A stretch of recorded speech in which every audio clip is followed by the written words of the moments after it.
म्हणून ज्ञानज्ञेय ज्ञाता हे त्रिविधगा पांडुसुता, होए कर्मा समजता प्रवृत्ति येथ। इसलिए हे अर्जुन, ज्ञान, ज्ञेय और ज्ञाता, इन तीनों का त्रिकूट यहाँ सभी कर्मों का मूल है। तरी तेचे ज्ञेय विपाये, जरी ज्ञाते याचे प्रिय होये, तरी भोगावे या नसाहे क्षणुही भरी। यदि वही ज्ञेय ज्ञाता को प्रिय जान पड़े तो फिर उसका उपभोग करने में उससे पल भर का भी विलंब नहीं सहा जाता। ना तरी अवचटे, ते विरुद्ध हो उनि भेटे, तरी युगांत वाटे सांडावे या।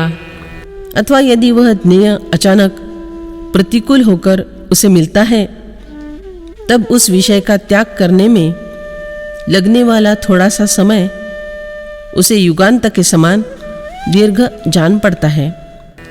व्याळा अथवा हारा, वरिपडा जाले या नरा, हरिखुका दरारा सरिसा उठी।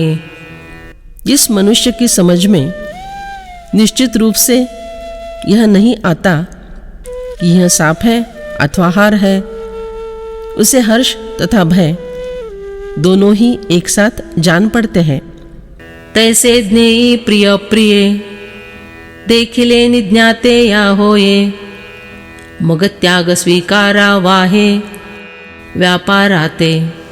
उसी प्रकार की अवस्था उस समय ज्ञाता की होती है जब वह ज्ञेय की ओर प्रिय अथवा अप्रिय ऐसी भावना से देखता है, फिर अप्रिय का त्याग तथा प्रिय का स्वीकार करने के लिए वह क्रिया करने में लग जाता है। तेथ रागी प्रतिमल्लाचा, गोसावी सर्वदळाचा, ऋतु सांडूनि पायांचा होये जैसा। जिस प्रकार अपनी बराबरी के मल्ल ने किए हुए आह्वान के कारण संपूर्ण सेना का सेनापति रथ पर से नीचे उतरकर वहां द्वंद्व युद्ध के लिए पैदल ही आगे चल पड़ता है, तैसे ज्ञाते पण असे, ते ये करता ये दशे, जेविते बैठले जैसे रंधन करू। ज्ञातृत्व उसी प्रकार का होता है, वह कर्ता की अवस्था को उसी प्रकार प्राप्त होता है जिस प्रकार कोई तैयार हुआ अन्न खाने वाला मनुष्य रसोई पकाने के लिए बैठ जाए। का भवरे चिकेला मळा, वोर कलुची जाला आंकसाळा, नाना देवो चिरिगाला देवळा चेया कामा। अथवा भ्रमर ने ही बाग लगाकर सिद्ध कर दी हो, सोना परखने वाला सर्राफ ही स्वयं कसौटी का पत्थर बन गया हो, अथवा स्वयं देवता ही देवालय बनाने के काम में लगे हो। तैसा ज्ञेयाची हावा, ज्ञाता इंद्रियांचा मेळावा, रहाटवी तेथ पांडवा करता होये। ये अर्जुन, उसी प्रकार ज्ञेय विषय की आसक्ति होने से ज्ञाता अपनी इंद्रियों के समुदाय को परिश्रम कराने में प्रवृत्त कराता है। उस समय वह ज्ञाता कर्ता बन जाता है। आणि आपण हो उनि करता, ज्ञाता आणि करणता, मग ज्ञेयाचेच स्वभावता कार्य होये। और ज्ञाता स्वयं कर्ता बनकर ज्ञान को साधनत्व देता है, फिर ज्ञेय का ही स्वाभाविकतः कार्य बन जाता है। ऐसा ज्ञानाची ये जगती, पालटू पडेगा सुमती, डोळे यांची शोभा राती पालटे जैसी। अरे अर्जुन, इस प्रकार का परिवर्तन ज्ञान के जगत में होता है जिस प्रकार रात के समय आँखों की देखने की शक्ति बदल जाती है। का अदृष्टू जाले या उदासू, पालटे श्रीमंताचा उल्हासू, पुनवे पाठी शीतांशु पालटे जैसा। अथवा नसीब उदास हो जाने पर धनवान पुरुष की समृद्धि में उतार होने लगता है, पूर्णिमा के उपरांत जिस प्रकार चंद्रबिंब कला कला से घटने लगता है, तैसे चाळिता करणे, ज्ञाता वेठी जे करतेपणे, तेथीची तिये लक्षणे ऐक आता। उसी प्रकार कर्म करने के लिए इंद्रियों को गति देने पर ज्ञाता कर्तापन से घेर लिया जाता है। अब वहाँ के जो लक्षण हैं वह भी सुनो। तरी बुद्धी आणि मन, चित्त अहंकारुहान, हे चतुर्विध चिन्ह अंतःकरणाचे। तो बुद्धि और मन, चित्त और अहंकार ये अंतःकरण के 4 प्रकार के लक्षण हैं। बाह्य त्वचा श्रवण, चक्षुरसना घ्राण, हे पंचविध जाण इंद्रिय गा। अरे त्वचा, कान, आँख, जीभ और नाक ये 5 प्रकार के बाह्य इंद्रिया हैं। तेथ आतुले तव करणे, करिता कर्तव्या घे उमाणे, मग तेची जरी जाणे सुखा येते। वह कर्ता उन अंतरिंद्रियों के द्वारा अपने कर्तव्य का अनुमान करता है। फिर यदि उसे जान पड़ता है कि वही क्रिया सुखदायक है, तरी बाहिरिली तियेही, चक्षुरादिके दाहाही, उठवनिया लवलाही, व्यापारा सूये। तो वह उन नेत्र इत्यादि बाहर की 10 इंद्रियों को तैयार करके जल्दी से उस काम में लगा देता है। मग तो इंद्रिय कदंबू, करविजे तव राबो, जव कर्तव्याचा लाभो हातासिये। फिर उस इंद्रिय समुदाय से तब तक परिश्रम करवा लेता है जब तक क्रिया का फल हाथ न लगता हो, अर्थात सुख की प्राप्ति होने तक कर्तव्य कर्म करता है। नाते कर्तव्य जरी दुखे, फळेल ऐसे हान देखे, तरी लावी त्याग मुखे तियेची दाही।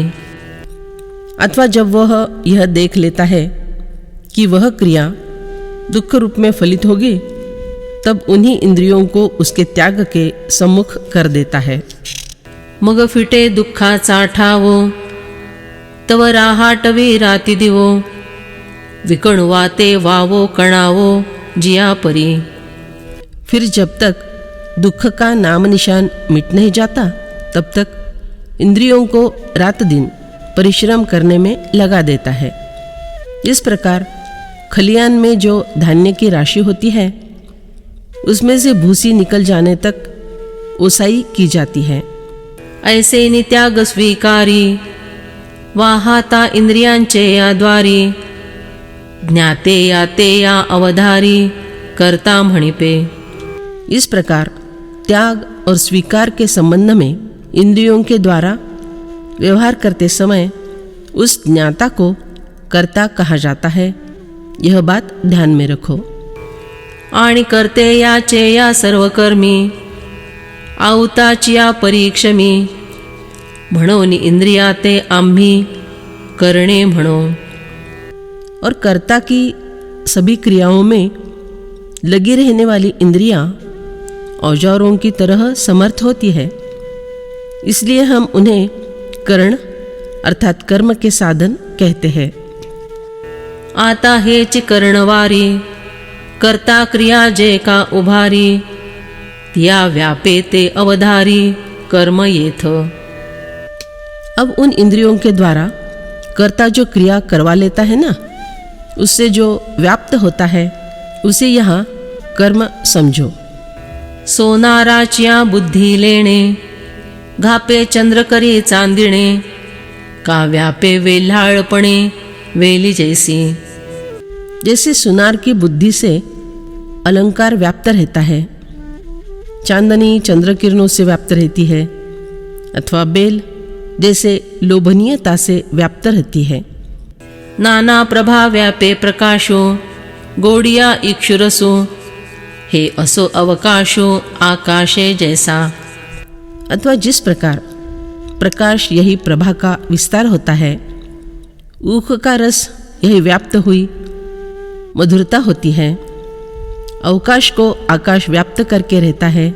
अस्तु, तैसे करते याची या क्रिया व्यापले जे धनंजया ते कर्मगा बोलाये या आन नाही। अरे अर्जुन, उसी प्रकार कर्ता की क्रियाओं से जो व्याप्त रहता है उसी का नाम कर्म है। इस कथन में कुछ अंतर नहीं है। एवं कर्ता कर्म करण एयातिही चे ही लक्षण दाविले तुझ विचक्षण शिरोमणी। हे ज्ञाताओं में श्रेष्ठ अर्जुन, इस प्रकार कर्ता, कर्म और करण इन तीनों के ही लक्षण तुम्हें बतला दिए हैं।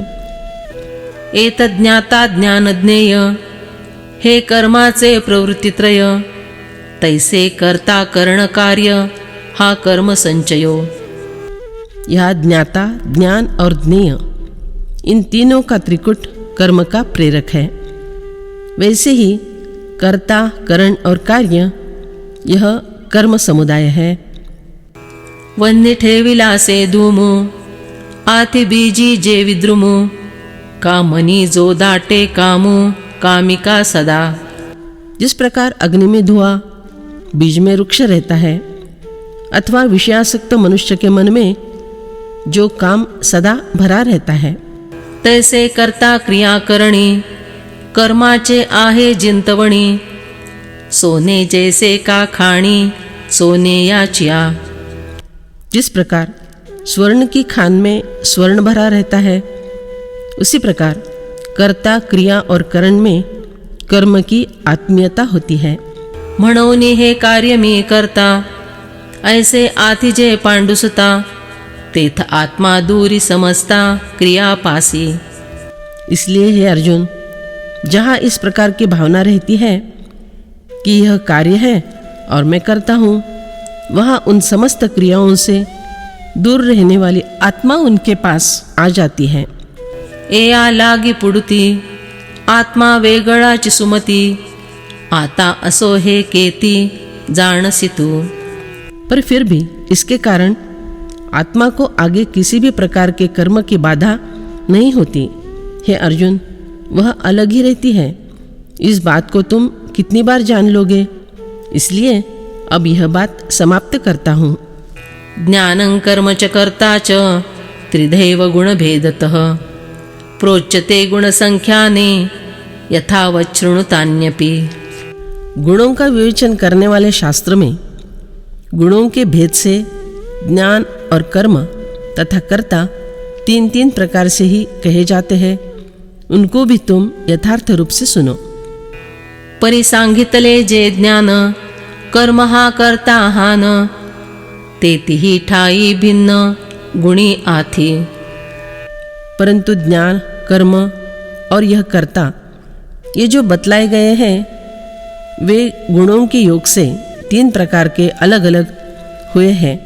म्हणून ज्ञाना कर्मा करते या पाती येवो न ये धनंजया जे दोन्ही बांधती सोडावे या एकच प्रौढ।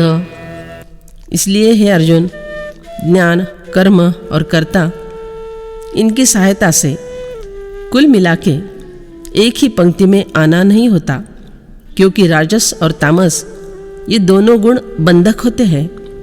एक सात्विक गुण ही मुक्ति देने में समर्थ होता है। ते सात्विक हो आवे ठावे तो गुणभेद सांगो पाहे जो सांख्य शास्त्री आहे उवाईला। उस सात्विक ज्ञान की पहचान हो जानी चाहिए। इसलिए जिस गुणभेद का निरूपण सांख्य शास्त्र में किया गया है उसे बतलाता हूँ, तुम समझ लो। जे विचार क्षीर समुद्रू स्वबोध कुमुदिनी चंद्रू ज्ञान डोळसा नरेंद्रू शास्त्रांचा जे। जो सांख्य शास्त्र विचार रूपी क्षीरसागर है, आत्मबोध रूपी श्वेत कुमुदिनी को प्रफुल्लित करने वाला चंद्रमा है, जो ज्ञान दृष्टि युक्त शास्त्रों का राजा है। कि प्रकृति पुरुष दोनी मिसळली दिवो रजनी तिये निवडिता त्रिभुवनी मार्तंडुजे। अथवा प्रकृति और पुरुष ये दोनों मानो एक दूसरे में मिले हुए दिन रात है। उन्हें अलग करने वाला जो त्रिभुवन का सूर्य है